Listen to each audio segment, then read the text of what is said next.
Paramashivoham. Om Nithyananda Paramashivoham. Om Nithyananda Paramashivoham. Om Nithyananda Paramashivoham. Om Nithyananda Paramashivoham. Om Nithyananda Paramashivoham. Om Nithyananda Paramashivoham. Om Nithyananda. Understand? Program starts but never ends, and it is never the same again. It is actually not a program, it's a lifestyle initiation. It is just upgrading your consciousness, your being. Bring intense sincerity, sincere intensity into this program. Instead of sitting with your depressions, sit with me, Paramashiva. I welcome all of you to register by going to paramashivoham.org. And even if you have attended already any program, please go through once more intensely, sincerely, intensely, because it is going to be absolutely new and different level. I commit with you all. I will initiate all of you, bless you all with the Shakti Pada, Shakti Pada, and Paramashiva, myself, the state, space, powers, being, super consciousness, and KAILASA of Paramashiva in all of us.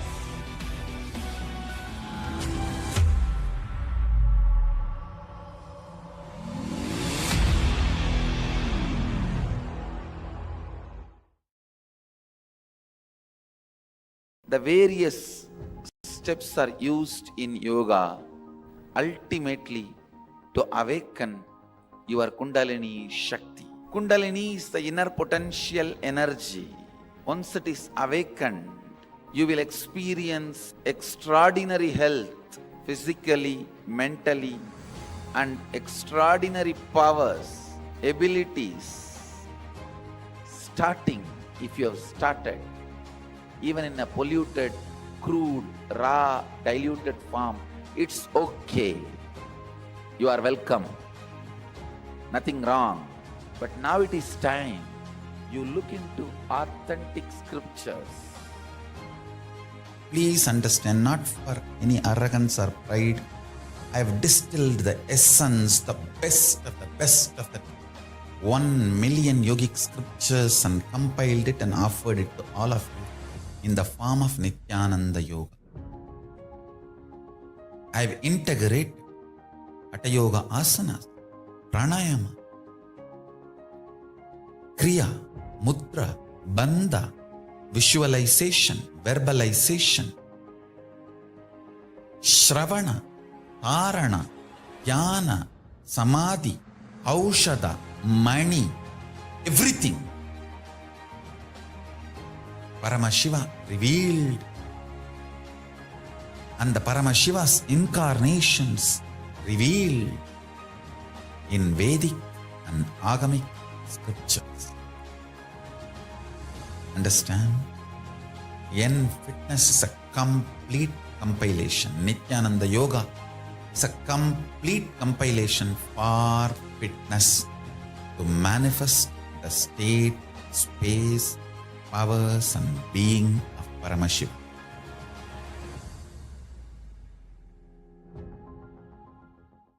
Some of the scientists and researchers who are studying the reflection have found the reference. What is out there is not just 4 dimension, at least 11 dimension. The methodology they used, algebraic topology and the informations they have, they even try to map it down on the brain of the rat and confirming many of the informations they have makes sense. Understand, microcosms, telescope and microscope is algebraic topology. Macrocosms, telescope and microscope together is penetrated by oneness.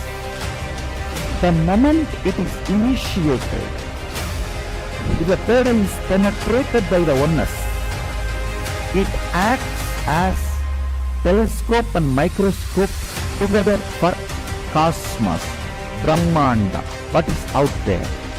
So if you want to understand and manifest the powers,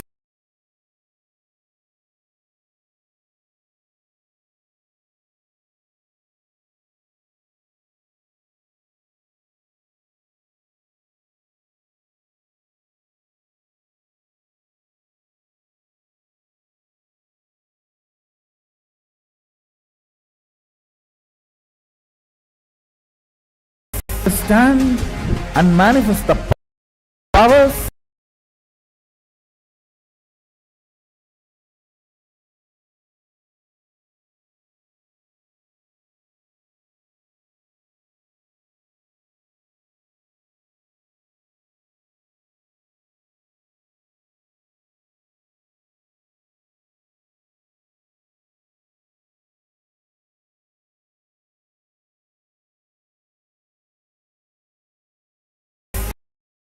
the X-Men's superpowers, mutation in their DNA, and because of these genes, they are able to do amazing feats. But in the movies, the X-Men's powers express when the X-Men are exposed to high levels of stress and trauma, like Magneto going through the Holocaust, or Deadpool going through the Weapon X program.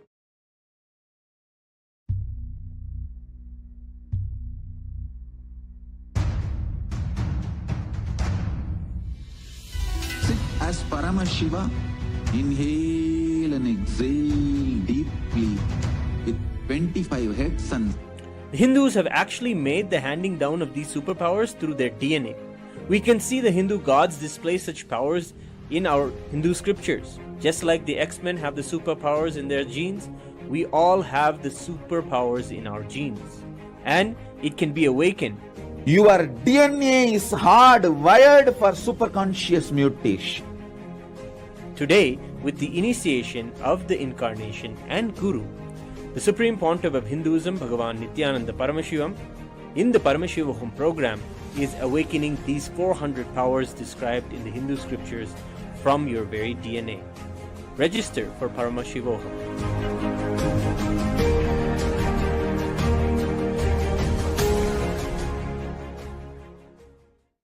So many times you may have some desire, some guilt, some pain for which you are not able to find solution. And now the best chance or the best way to get the solution is from Master. Master is here. Don't miss the chance.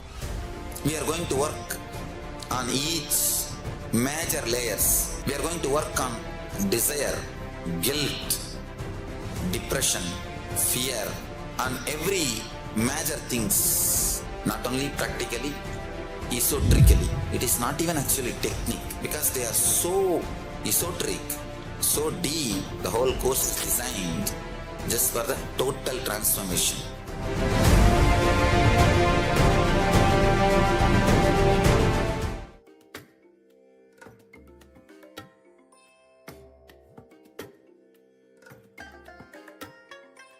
I bless you all. Let you all open all your three eyes and manifest the powers of Mahasadashiva. Om Nithyananda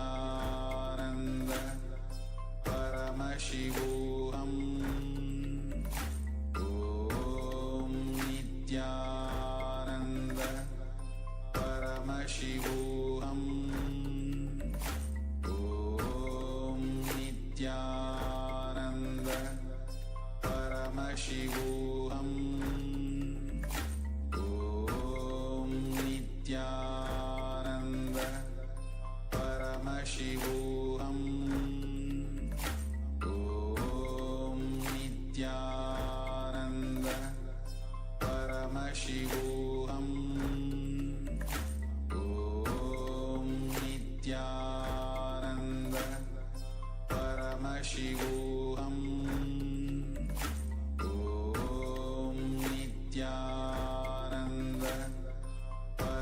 Paramashivoham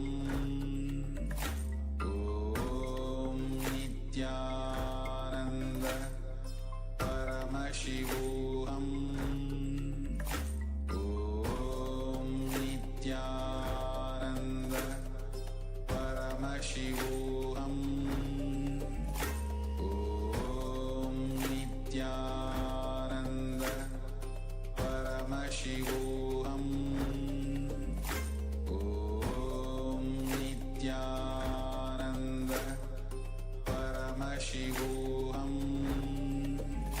Om Nithyananda Paramashivoham Om Nithyananda Paramashivoham Om Nithyananda Paramashivoham Om Nithyananda Paramashivoham Om Nithyananda Paramashivoham Om Nithyananda Paramashivoham Om Nithyananda Paramashivoham Om Nithyananda Paramashivoham Om Nithyananda.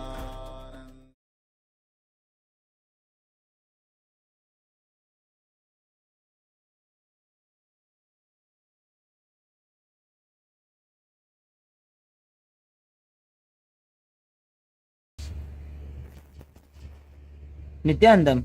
We welcome all the participants to today's Nityananda Yoga session. We will be performing the Dvitiya Vinyasa Krama today. We request all the participants to bring your Panchapatram and Udarni and be seated. For all the male bodies, you can apply the Bhasma, the sacred ash, on all the 16 places on your body. Whereas for the female participants, you can apply the Bhasma on your forehead alone. We request all the male participants to remove your upper cloth as the practice of Nityananda Yoga is a ritual.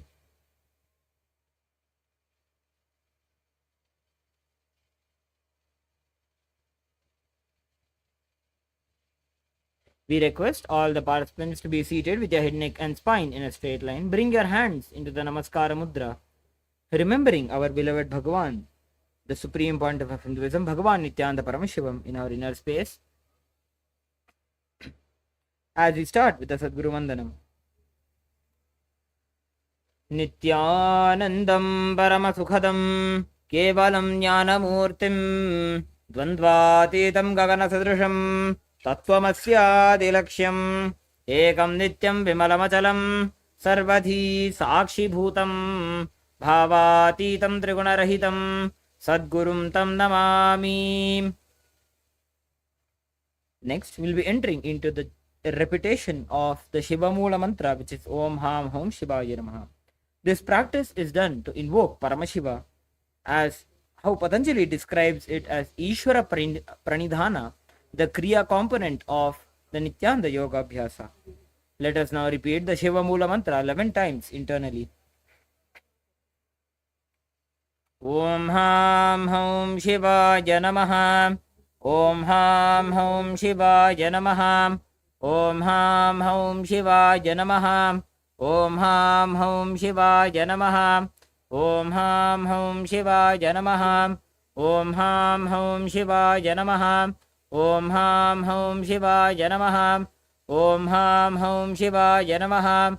Om Ham Hom Shivaya Namaha. Om Ham Hom Shivaya Namaha. Om Ham Hom Shivaya Namaha. Om Ham Hom Shivaya Namaha.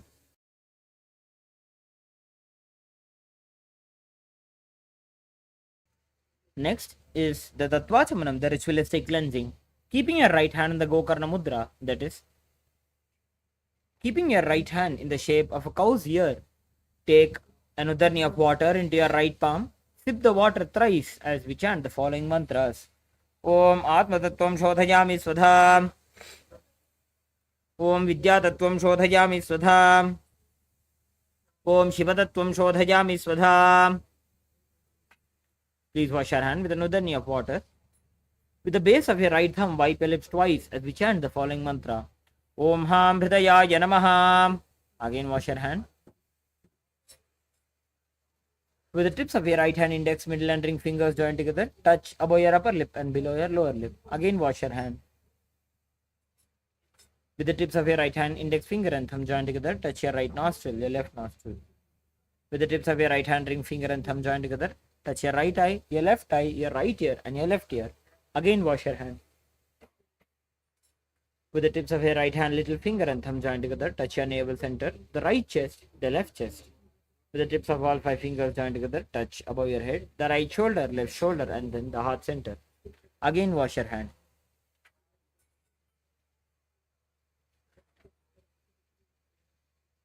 Next we'll be performing the Sankalpa, creating a conscious resolution. For performing this ritual of the Nithyananda Yoga, please clasp your hands, place them on your right thigh, be seated with your head, neck and spine in a straight line. Om Mamopata Samasta Duridakshaya Dwara Bhagavat Sri Nithyananda Paramashiva Prityartham Sri Nithyanandeshwari Paramashiva Shakti Sameta Sri Nithyanandeshwara Paramashiva Prityartham Cha Adya Purvokta Evam Guna Visheshena Vishishtayam Asyam Shubhadithau Purana Arogya Yukta Dridagatra Yogiga Sharira Siddhyartham Paramashiva Shakti Aviskaranaartham Nithyananda Yoga Abhyasam Karishye. Now wash your hand with another knee of water. Om Apaupasprisya. Now, as we have completed the ritualistic cleansing and created the conscious resolution, which is the Kriyapada, the ritualistic part of the Nithyananda Yoga Abhyasa. Now, before we enter into the Dvitiya Vinyasa Krama, let's take a quick moment to have a recap of all the 12 components of the Nithyananda Yoga. The first, foremost component is asana, that refers to the various body postures that we are practicing during the Dvitiya Vinyasa Krama. As we perform each asana, a distinct set of energy circuits are engaged and activated during the performing of the asanas, which aligns your body to the cosmic geometry. Next, moving on to the next component is pranayama. Pranayama is aligning your breathing to Paramashiva's breathing. This practice assists us in intaking the maximum prana, which is the life energy, from the surrounding space. Next component is mudras. Mudras are seals that seal the energy circuit that which our body manifests during the yoga. These mudras play an important role in stimulating the nadis, which are the body's energy channels, triggering the activation of the body's energy centers. Next is the component of bandhas. These are distinct body locks that are performed to retain and direct the energy within our own body. There are 4 types of bandhas that will be performing during this Dvitiya Vinyasa Krama. The first is the Mula Bandha, that is contraction of the perineal muscles. Uddiyana Bandha, which is contraction of the abdominal muscles, pulling your stomach in and up towards the spine. Next is the Jalandhara Bandha, that is tucking your chin to the chest as you hold your breath. Next is the Mahamudra Bandha. When we perform all the 3 bandhas, the Mula Bandha, Uddiyana Bandha and Jalandhara Bandha together, it forms the Mahamudra Bandha. Next component is the visualization. In the Dvitiya Vinyasa Krama, we will immerse ourselves in visualizing gods, sages, animals and other sacred and powerful elements. By doing so, we embody these energies to radiate them through our bodies.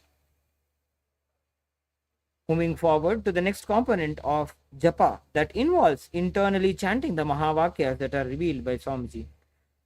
Continuously performing this ajapa keeps us in the state of unclutching and enhancing our focus on the yoga practice. Next is the Karana. Karanas are various dance postures that are revealed by Paramashiva in the Natya Shastra.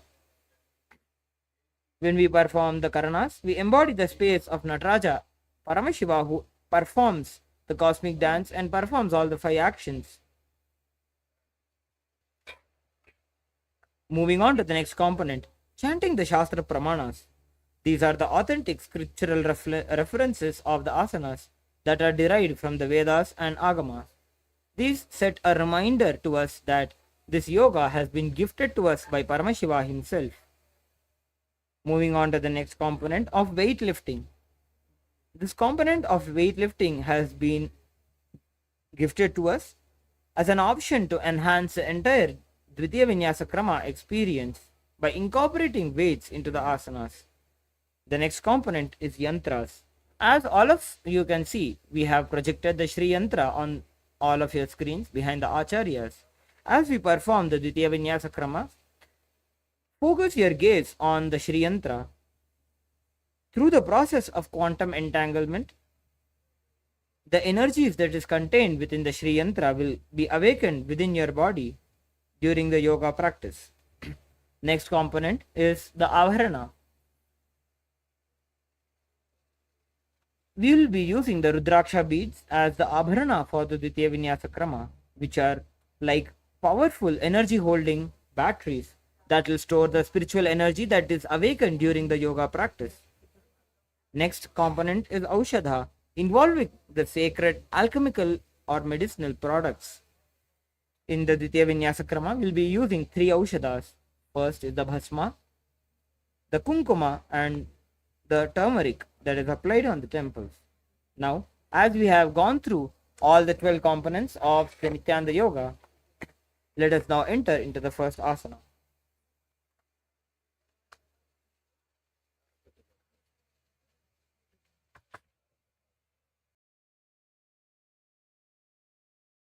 Cross leg position with your head, neck and spine in a straight line.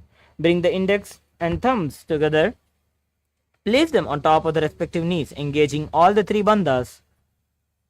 Perform the Samana Kumbhaka, visualizing the flames rising from your navel center. Continuously perform the japa of Soham in your inner space as you visualize Paramashiva in your inner space.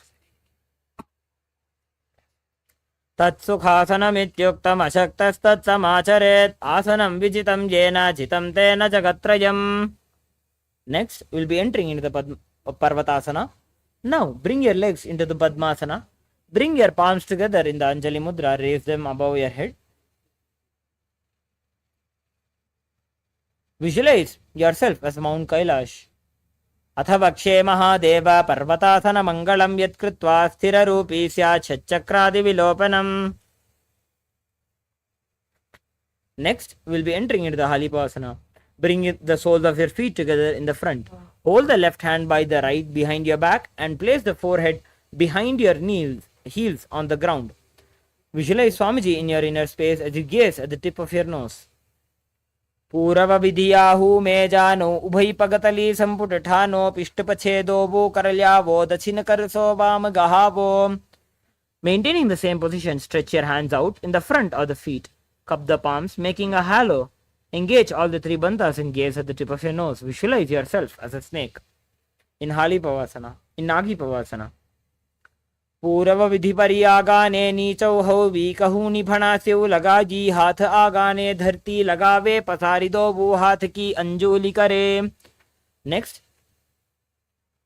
holding your big toes with your index and middle fingers, that is the prana mudra. Stretch your legs straight out and upwards, then cross your legs into the Padmasana. Visualize yourself as a bird in your inner space. अथान्यदासनं वक्षे येन सिद्धो भवेन्द्रः अकस्मात् वायुसञ्चारं कोकिलाख्यासनेन च. Next, placing your one ankle on top of the opposite knee and holding your opposite elbows. Engage all the 3 bandhas and rotate your arms in a circle. Gaze to your nose. Visualize Swamiji in your inner space. गोड़ा बामा बादगी आशमाहिली सोज दचितर्णको वारलौता परिगुल्भ समोज. Next, entering into the plank position, lift your hips up and high, lower the head and then the chest, scooping the body down and forward again and again. Visualize yourself as an elephant as you engage Udyana Bandha. Nyubjam padagre bhumau kritva lambi bhuja mastakagre nidhaya. Next, from the same position of Gajasana, alternate pressing the heel of one foot into the ground while lifting the other heel up. Repeat the same again and again. Visualize yourself as a bear. एकैकं पादमाकुञ्च गजासनं कुर्यात् त्रिक्षासनं भवति.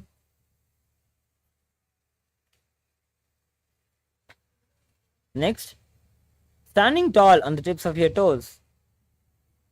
Bring your hands together touching your heart center in the Hridaya Mudra. Engage the Udyana Bandha, pulling your stomach in and up towards the spine. Visualize Swamiji in your inner space as we perform the Vaishyasana. केशेन पादयुगलं बद्ध्वा तिष्ठे दधो मुखः अथ वैश्यावक्षे यत्कृत्वा सत्यवान् भवेत्. Next, entering into the first karna of the Dvitiya Vinyasa Krama, the Urdhvajanu Karna. Bring your legs into the Arimandi position, that is, with the heels touching and toes facing outwards at a 45-degree angle. Keep the knees bent and both the hands at the chest, elbows parallel to the ground. Twist one knee towards the center and then raise it up and back across the body to the original position. Simultaneously move your hands also. Repeat on the other side. Next, interlacing your fingers from outside in, hold on to the knee, pulling it up and towards the chest. Visualizing yourself as caressing a baby. Engage all the three bandhas as you continue to perform the japa of Soham. Ekam janu urasi alingya sthathavyam balalinganam bhavati. Next, take one foot and pull it behind towards the buttock, holding it with both the hands. Keep the head, neck and spine in a straight line and engage all the three bandhas. Visualize yourself as Swamiji in your inner space. स्थित्वैकस्मिन् पादतले कराभ्यां वेष्टयेत्तनुं पृष्ठे संस्थापयेत्तेन पादपीडनमासनम्. Continue holding on to the leg as you kick the leg back and up. Simultaneously bring your hand forward and into the Bindu Mudra. Visualize yourself as Lord Nataraja. उत्तानपादं क्रौञ्चं च मरीचिं वीरभद्रकं नटराजं त्रिकोणं च सुप्ताङ्गुष्ठप्रसारणे. Next, we'll be performing the Balalingasana on the other side. Visualize yourself as caressing a baby.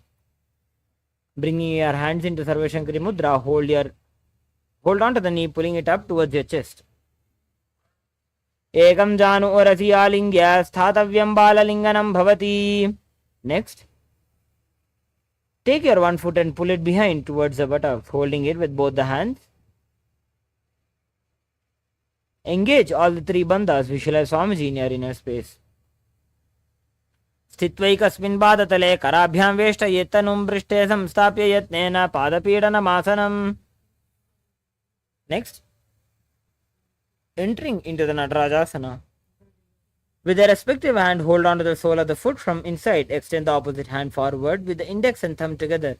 Simultaneously kick and pull the foot back and up while leaning forward. Visualize yourself as Lord Nataraja. उत्तानपादं क्रौञ्चं च मरीचिं वीरभद्रकं नटराजं त्रिकोणं च सुप्ताङ्गुष्ठप्रसारणे. Next, we'll be entering into the Ardharechita Karna. From the Araimandi position, keep your left hand at the chest. Extend the opposite arm out wide like a pendulum. Bring it back towards the chest. While the arm swings, move the fingers one by one, inwards towards the palm and then outwards. Repeat the same the other side. Next, we'll be entering into the skeleton dance. Shake your body intensely as you visualize yourself as a skeleton.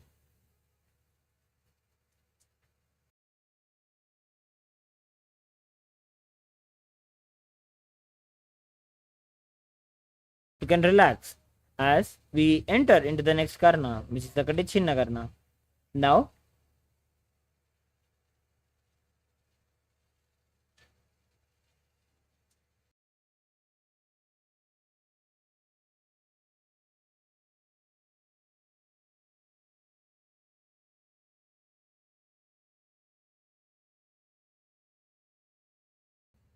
Now, coming back into the Aramanti position, bring your hands above the head with the arms crossed and palms facing backwards. Move the hips to one side and simultaneously uncross the arms wide above the head. Come back to the beginning position and repeat the other side.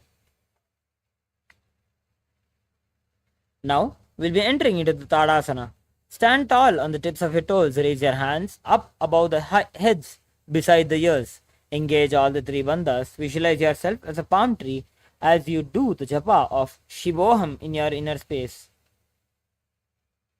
महामुद्राबद्ध कोनौ ताड़ासन विभेदकान् विनोत्तानं सदा कुर्यात् अंतर्वत्नीपति प्रिया. Next, we'll be entering into the Uttanasana. From the standing position, lean forward and down, bringing your hands flat on the ground. Engage all the three bandhas and bring your forehead towards your knees. Visualize Swamiji in your inner space. महामुद्राबद्ध कोनौ ताड़ासन विभेदकान् विनोत्तानं सदा कुर्यात् अंतर्वत्नीपति प्रिया. Next, coming down onto a plank position, tuck the chin to the chest, performing the Jalandhara Bandha. Rotate your head from side to side. Visualize Swamiji in your inner space as you continue to perform the Samana Kumbhaka. गजासनवस्थित्वा मस्तकं वारं वारं दक्षिणकुक्षिं सव्यकुक्षिं नजेत् तरक्ष्वासनं भवति. Lowering the entire body down onto the stomach. Keep the toes pointed backwards. Keep the hands next to the chest and raise the head up using the strength of lower back. Open your mouth wide and inhale through the hollow of the throat. Visualize yourself as a cobra in your inner space. अंगुष्ठनाभिपर्यन्तम् अधो भूमौ विनिन्यसेत् कराभ्यां च धरां धृत्वा ऊर्ध्वशीर्षफणीवहि. Next, entering into the Shashasana, coming into a tall plank position, alternate bringing your one knee in towards the chest, back and forth. Visualize Swamiji in your inner space as you perform the Sahaja Kumbhaka, which is slowly inhaling, holding your breath and exhaling normally. Gajasana samsito janudvayamaguncha varam varam kartavyam Shashasanam bhavati. Now, maintaining the tall plank position, place one foot in between both the hands. Simultaneously, jump one foot back and bring the other in between both the hands. Alternate again and again as you visualize yourself as a chariot in your inner space. Gajasana samsito ekaikam padam puro margena bhramayitva kartavyam rathasanam bhavati. Next, entering into Virabhadrasana with your right leg. With your right foot flat on the ground with toes pointing forward.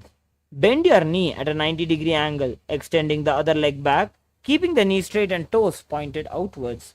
Raise your arms up parallel, pull the stomach in and up, engaging the Uddiyana Bandha. Visualize yourself as Lord Virabhadra as you gaze into your third eye.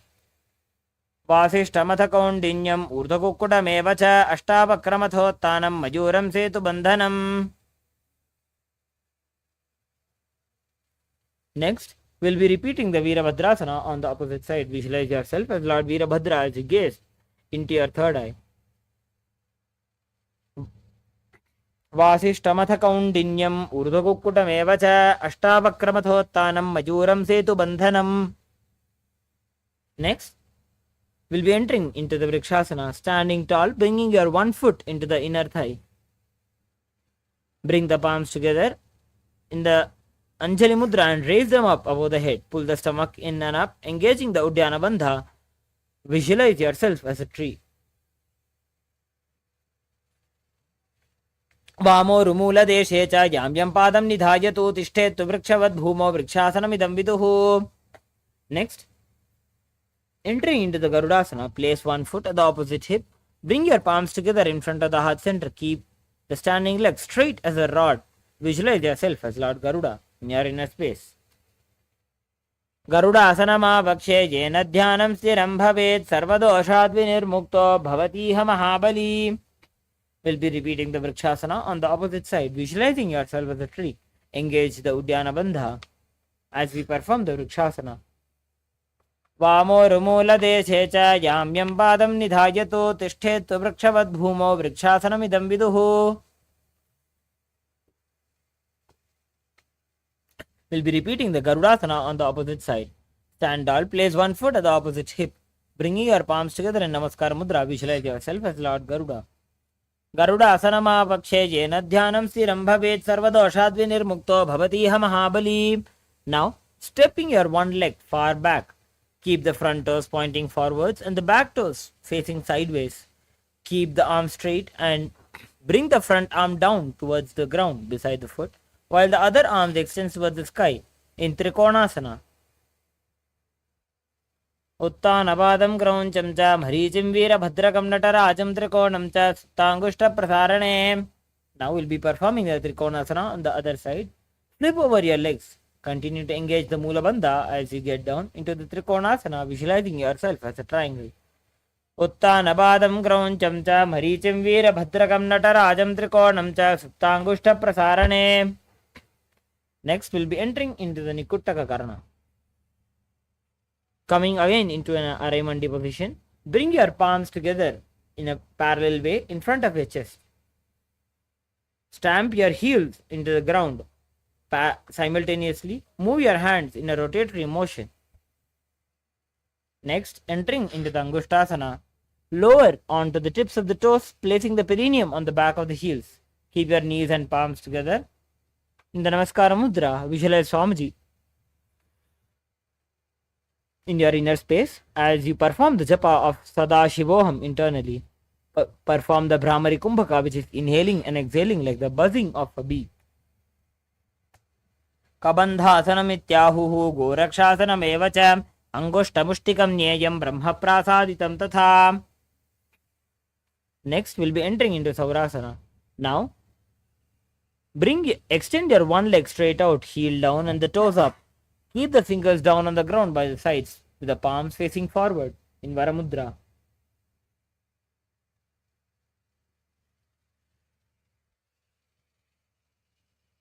Prasarya ikambadatalam samstapyatve padakam.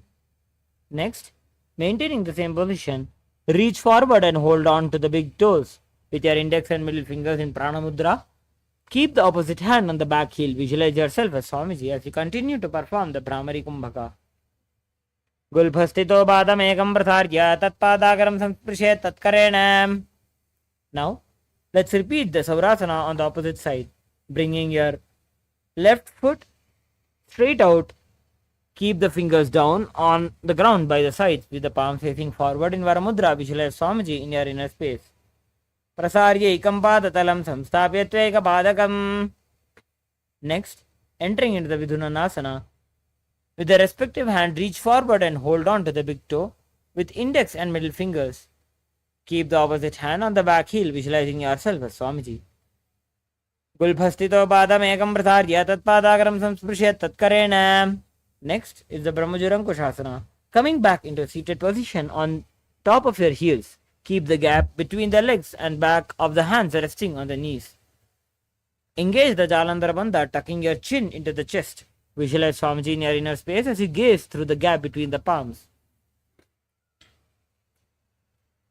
दो फणा पानी होए वैसे AD दो गुदा निवैसे कोरबक दल्या की माहिली ice माहेरा शेमिली.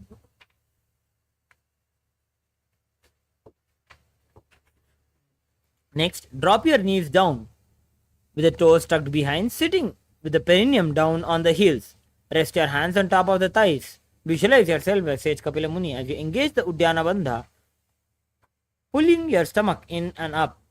Gaze at the tip of your nose. Ubhai pagatale samataharave tinuko mahili kor milave. Maintaining the same position as Kapilasana, shift the gaze into your third eye, visualizing Swamiji in your inner space. दोवु पगतली संपुट करे कोरवारली भूपरि धरे कोरवारली राखे ऐसे तापरी मूल द्वार टिकी बैसे. Next, again raising your knees up, sitting on your heels, bring your hands into the Padma Mudra, the lotus posture. Raise your arms up high, gaze through the gap of between your palms. Visualize Lord Surya in your inner space. एडी दो गुदा तरियाणे फना पानी बैठक पुनिठाने. Next, sit with the toes flat and perineum on the heels. Keep the hands on top of the knees and lift the tongue up and against the roof of the mouth. Visualize yourself as a frog. Gaze into your third eye as you visualize yourself catching the nectar of immortality dripping from the Sahasrara Chakra through your frog tongue. पादतलौ पृष्ठदेशे अङ्गुष्ठे द्वे च संस्पृशेत् जानुयुग्मं पुरस्कृत्य साधयेन्मण्डुकासनम्. Next, maintaining the same position of Mandukasana, keep your hands on the back, holding the head with the elbows, and lift your tongue up against the roof of the mouth. As we perform the Uttana Mandukasana, Mandukasana madhyastam kurparabhyam dhritam shiraha etadbhe ekavaduttanam etaduttana mandukam. Next, we'll be entering into the Simhasana. Cross your ankles and sit on the feet. Keep your knees wide with the fingers spread on top. Open your mouth wide. Stick out the tongue and exhale forcefully. Gaze at the tip of your nose and repeat this several times, visualizing yourself as a lion. दक्षिणं सव्यगुल्फेण दक्षिणेन ततेतरं हस्तौश्च जान्वो संस्थाप्य साङ्गुलीश्च प्रसार्य च. Next, entering into the Bhadrasana, sit with your heels under the perineum and the knees wide. Cross your hands behind the back and hold the big toes with the Prana Mudra. Apply Jalandhara Bandha, that is, tucking the chin to the chest, and gaze at the tip of your nose. गुल्फौ च वृषणस्याधो व्युत्क्रमेण समाहितः पादाङ्गुष्ठौ कराभ्यां च धृत्वा च पृष्ठदेशतः. Next, entering into the Kakabusandi Asana, squat and keep the feet flat on the ground and the knees opened wide. Bring arms in and around the back and interlace the fingers behind in the Parashamudra. Gaze at the tip of your nose, visualizing yourself as a crow. प्रथमे वेशकुकटठाने दोबुहातपगमीच आने. Entering into Kanipasana, place the palms on the floor, shoulder width apart. Bring the knees on the back of the arms towards the armpits.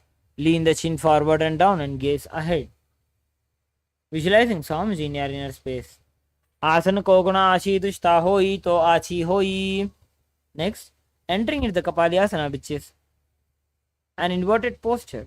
We request all the participants who have serious ailments or if they are pregnant to please avoid this asana. Placing the hands on the ground, shoulder width apart, bring the top of the head to the ground, forming a triangle between the hands and the head. Bring the knees onto the elbows, hips over the shoulder, and straighten the legs up. Gaze to the tip of your nose. Visualize Swamiji in your inner space. Sisha dharti regi pagdovu miliva ucha kukare. Relax. You can come down now. Squatting on your toes with the legs together, twist the body and place both the hands to one side. Align the elbows with knee and hip. Lean onto the arms and balance. Extend legs to the side and gaze to the third eye. Majuram dandavat kuryan, majuram dandanamakam kuryan, majuram parshvabhyam, majur parshvanamakam.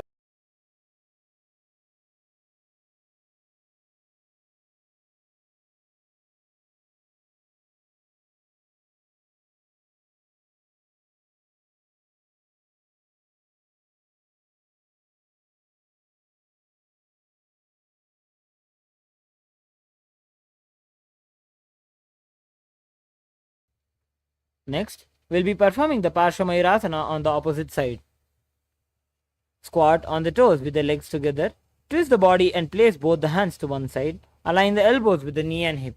Lean onto the arms and balance. Extend the legs to the side and gaze to the third eye, visualizing yourself as a peacock.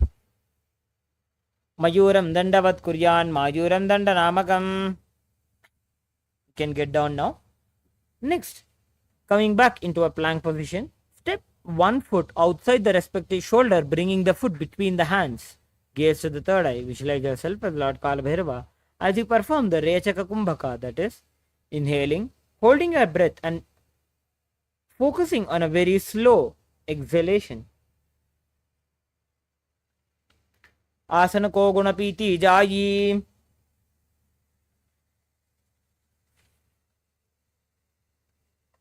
We'll be repeating the Bhairaganathasana on the opposite side. Step one foot outside the respective shoulder, bringing the foot between the hands. Gaze to the third eye. Visualize yourself as Lord Kalabhairava. आसन को गुण पीति जाई.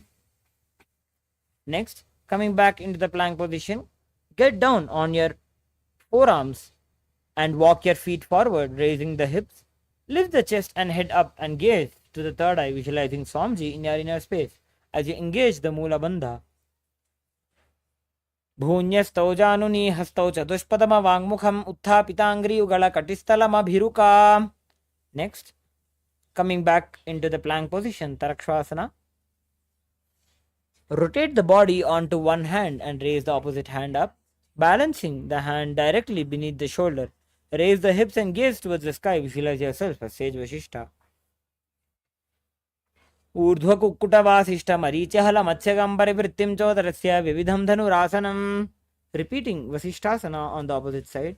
Visualize yourself as Sage Vasishta as you continue to engage the Mula Bandha, contracting the perineal muscles. ऊर्ध्व कुक्कुटवासिष्ठ मरीचहल मत्स्यगंबरिवृत्तिं चोदरस्य विविधं धनुरासनम. Now, coming back into the plank position, you can sit down with your legs stretched and toes pointing up. Bring hands under your buttocks with the palms facing up. Keep the spine straight and elbows close to the body. Engage the Jalandhara Bandha, tucking your chin to the chest and gaze at the tip of your nose. Visualize yourself as Lord Hanuman as you perform the japa of Mahasadashivoham internally. दोवो करकी उभय हथेली कोरवारिली मैले भेली सो आगाने भूपरिदाशे महाने अंगुली मिलिराशे. Next, from the same position, bend from the waist and hold onto the big toes with the index and middle fingers. Bring the chest to the thighs and head to the knees. Engage all the three bandhas. Visualize Swamiji in your inner space. जानो परिललाटन्तो पश्चिमं ताणमुच्यते येन केन प्रकारेण सुखं धार्यं च जायते. Next is the Ugrasana. Now, with the legs straight and apart, clasp the hands behind the head. In the Parashumudra, lean the chest forward and down, bring the head to the knees. Engage all the three bandhas. Visualize Kali in your inner space. स्वपाणिभ्यां दृढं धृत्वा जानोपरिशिरोऽन्यसेत् आसनोग्रमिदं प्रोक्तं भवेदनिलदीपनम्. Now, bringing one heel to the groin with the knees raised, reach the arm in and around the raised knee and clasp the hands behind the back. Bring chest to the thigh and head to the knees. Visualize yourself as Sage Marichi in your inner space. उत्तानपादं क्रौञ्चं च मरीचिं वीरभद्रकं नटराजं त्रिकोणं च सुप्ताङ्गुष्ठप्रसारणे. Now, dropping your knee onto the side, reach and hold the front foot, keeping the leg straight. Bring the chest forward and head down. Engage all the three bandhas, gaze to the nose. Visualize Swamiji in your inner space. महामुद्रां प्रवक्ष्यामि तन्त्रेऽस्मिन् मम वल्लभे यां प्राप्य सिद्धा सिद्धिं च कपिलाद्याः पुरागताः. Next, we'll be repeating the Marichi Asana on the opposite side. Bringing your heel to the ground with the raised knee. Reach the arm in and around the raised knee and clasp the hands behind your back. Bring your head to the knee, visualizing yourself as Sage Marichi.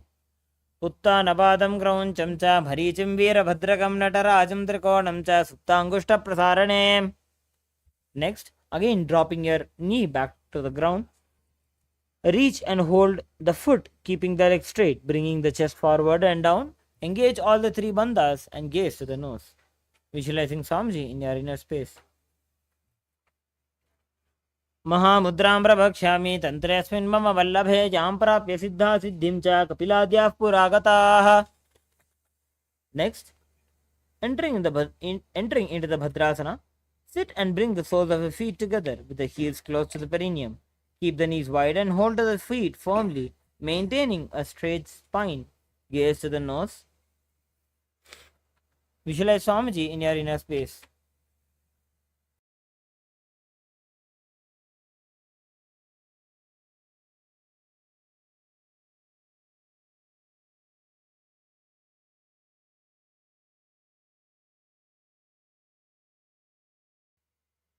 गुल्भौ तु वृषणस्याधः सीवन्त्याः पार्श्वयोः क्षिपेत्.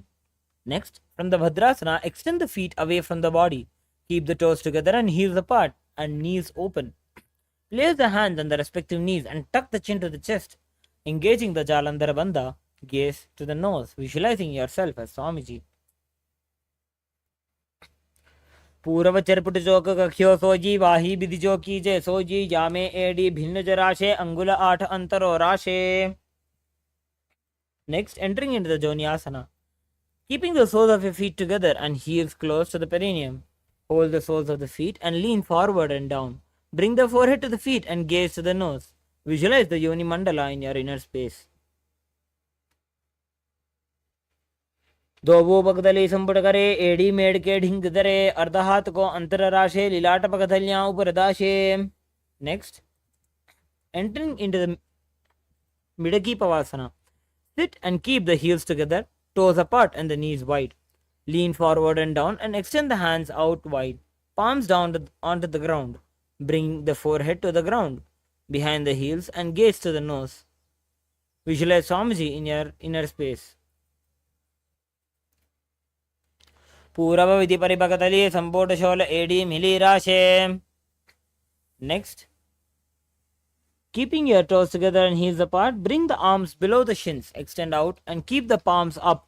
Bring the forehead to the ground above the feet, bringing the toes near the throat, gaze to the nose.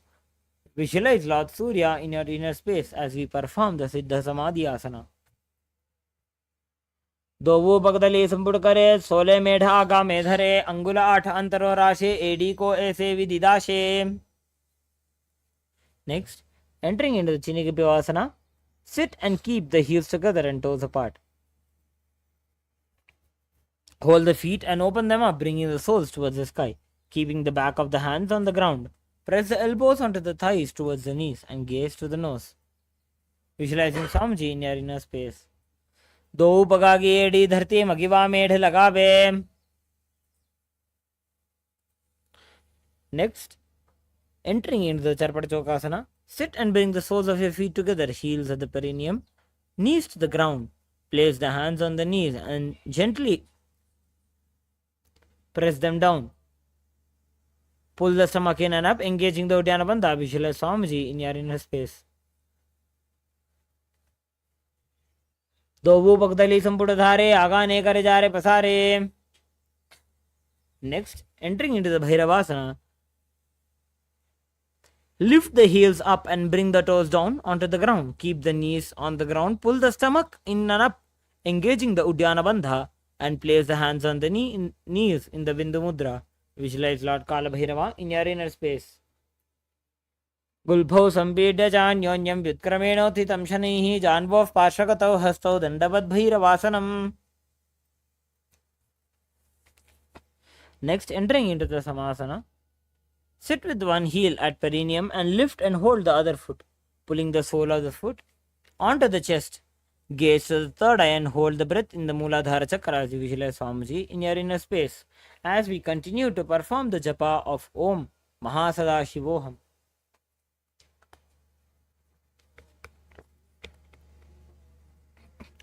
Samanasanamavakshe Siddhamantradi Sadhanat. Entering into Apanasana. Place one leg on top of the respective shoulder. Raise the other foot upwards and straight. Keep the hands on the ground to the sides and gaze to the third eye. Visualize Swamiji in your inner space. केवलं पादमेकञ्च स्कन्धे चारोपेत्ततः एकपादेन गगने तिष्ठेत दण्डवत् प्रभो. Repeating the Samanasana on the other side. And continue to engage the Mula Bandha. Gaze into your third eye and visualize Swamiji in your inner space. Samanasanama vakshe siddhamantradi sadhanat.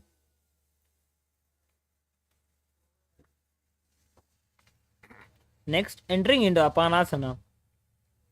Place one leg on top of the respective shoulder. Raise the other foot upwards and straight, keeping the hands on the ground to the sides. Gaze into the third eye. Visualize Swamiji in your inner space. केवलं पादमेकञ्च स्कन्धे चारोपि यत्नतः एकपादेन गगने तिष्ठेत दण्डवत् प्रभो. Please relax. Now sit and cross one leg over the another, aligning the knees at the center of the body.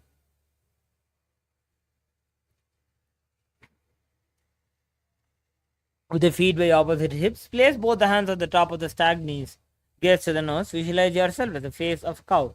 As we perform the japa Om Nithyanandoham and perform the Sitkari Kumbhaka, that is, placing the tongue on the root of the mouth and inhaling deeply, making a hissing sound, holding the breath and then slowly exhaling. सव्ये दक्षिणगुल्फं तु पृष्ठपार्श्वे नियोजयेत् दक्षिणेऽपि तथा सव्यं गोमुखं गोमुखं यथा. Next, entering into Anusuyasana, engage the Uddiyana Bandha, that is, sucking in the stomach in and up towards the spine. Relax the shoulders. Hold the big toes with the index and middle fingers, gazing at the tip of your nose. Visualize yourself as Rishika Anusuya. दक्षिण गोड़ोनी चौठाने बाबोंता के ऊपर आने. Next, entering Anusuyasana 2. From the Anusuyasana position, interlace the fingers behind the back and lean forward and down. Bring the chin over the knees and touch the nose to the ground. Gaze into the nose. Visualize yourself as Rishika Anusuya. जीमणा गोदा की संधि उपरिडा वा गोड़ा की संधि. Next, entering into the Garudasana 2, sit on the ground with one heel pressed against the perineum. Keep the opposite foot flat on the ground, knees to the chest. Keep spine tall, chest out and hands on the respective knees. Gaze to the nose, visualizing yourself as Lord Garuda. Davo Pakamodi Edi Mahila Gulbha Mula Dwarni Chaide. Next, entering into the Naradasana, interlace your fingers behind the neck. Twist outside of the raised knee and gaze to the third eye. Visualizing yourself as Sage Narada.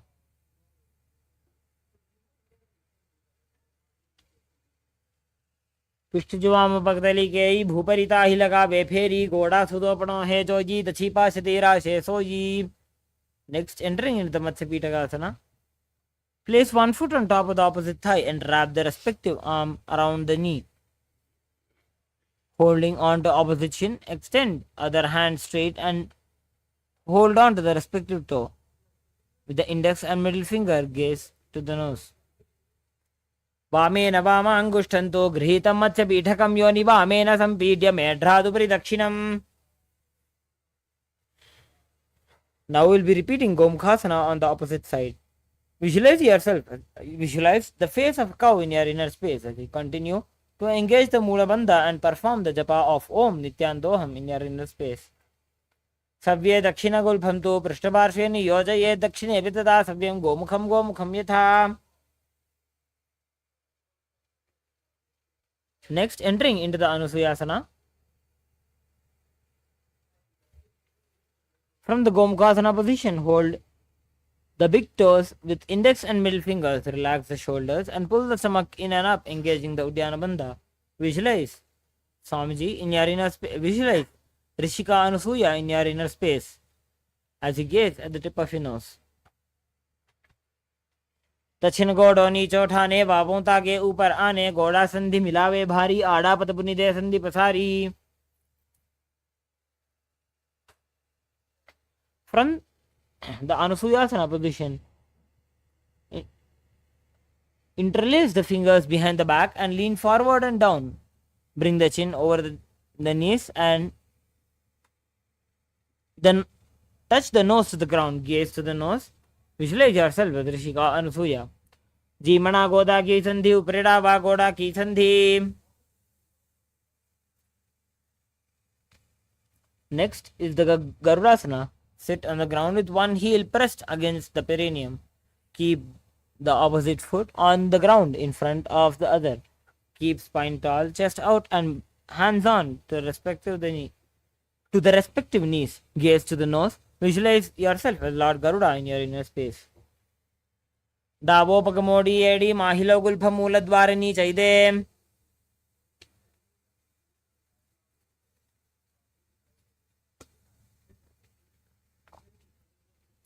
Next, we will be entering into the Naradasana.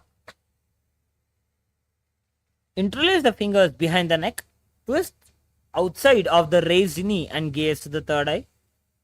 Visualize yourself as Sage Narada. पिष्टिज वाम भक्तली केरी भूपरिता ही लगा बेफेरी गोड़ा सुदोपना है जोगी रचिपा क्षतिरा शेषोयी. Next, entering into the Matsyavidakasana. Place one foot on top of the opposite thighs and wrap.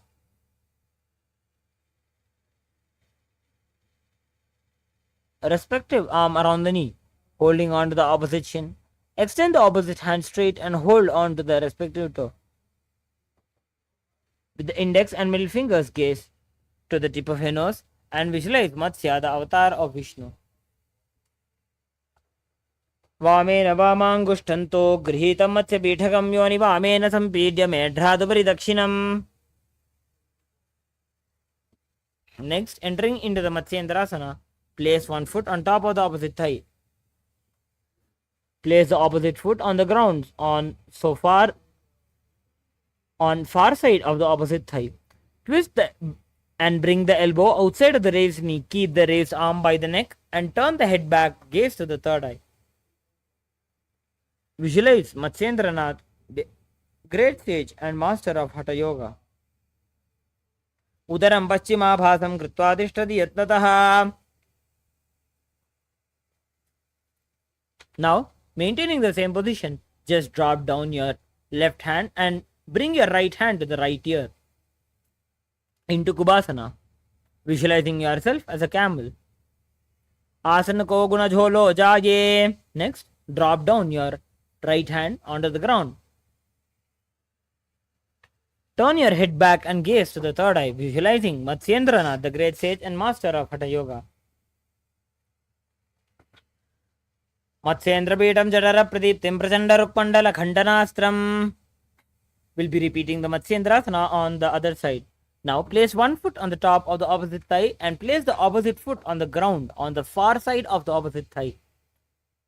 Twist and bring the elbow outside of the raised knee. Keep the raised arm by the neck and turn the head back, gaze to the third eye, visualizing Matsyendranath in your inner space.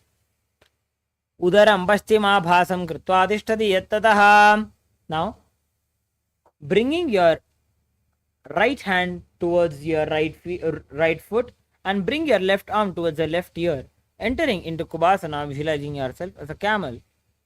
Asana ko guna jholo jaye. Next, bring your left arm down, turning your head back, gaze into your third eye, visualize Matsyendranath, the great sage and master of Hatha Yoga in your inner space. Matsyendra Peetam Jadara Pradiptim Prachanda Rukmandala Khandanastram. Now, coming into Padmasana, bringing your left foot onto your right thigh. Engage all the three bandhas, the Udyana Bandha, Jalandhara Bandha and the Mula Bandha. Perform the Shitali Kumbhaka, that is, gently placing the tongue against the back of the teeth and inhaling, holding the breath and then exhale slowly through the nose. Visualize yourself as Lord Shiva as you gaze at the nose and perform the japa of Om Nithyananda Mahasadaशिवोहम internally. Asanam dvidham proktam padmam vajrasanam tatha. Next, maintaining the same position of Padmasana, cross your arms and hold on to the toes with the index and middle fingers. Gaze to the nose, visualizing yourself as Goddess Parvati in Padmasana 2. Uttanau charanau kritva uru samsto prajatnatah. Next, placing your palms on the ground between the two thighs and lift the body up, visualizing yourself as a rooster as you perform the Sahaja Kumbhaka, that is normally breathing. Padmasanam susamsthapya nanboro vrantare karo.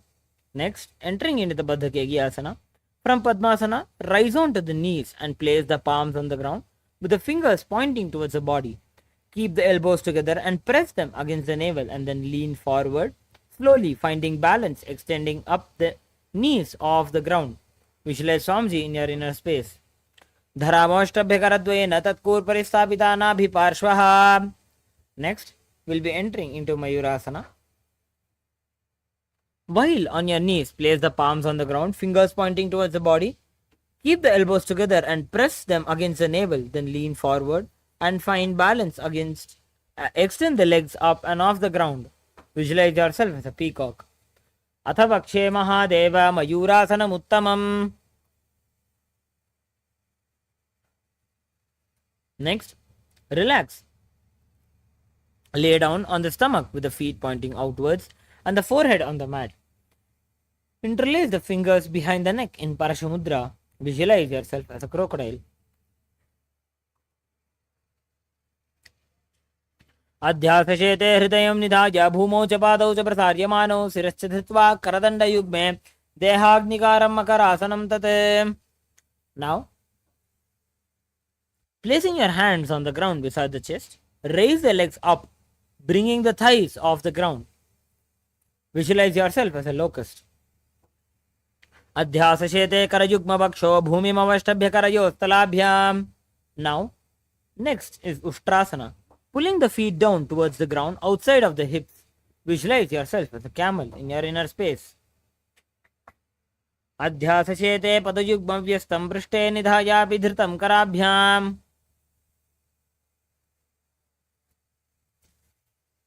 From the Ushtrasana, tighten the grip on the feet, kick the legs back and up, simultaneously lifting the chest off the ground, raise the head and gaze into your third eye. Visualize yourself as Lord Shiva's bow. Prasarya padau bhuidanda rupau karau cha prishte dhritapada yugmam. Next we'll be entering into the Bhagasana. Come into a seated position. Sit between your heels and the feet flat on the ground with the head, neck and spine in a straight line. Place your palms on top of your thighs. Gaze to the third eye. Visualize Swamiji in your inner space. Ulta modi pavado vaise bahuro jugati kare ek aise.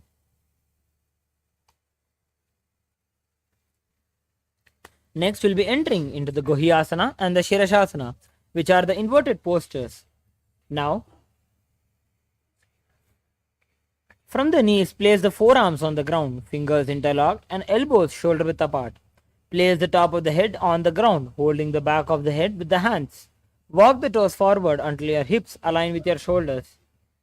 Lift the feet up, keeping the knees bent together against the chest, touching the chin. Gaze to the nose, visualize Swamiji in your inner space. दो हाथ की कहुनी जोजी पुनिह कलाई जाने दो जी. Now extend your feet straight up, entering into the Shirasasana. Visualize Swamiji in your inner space. Viparitam mandalam chad vidhaiva viditam hinaha.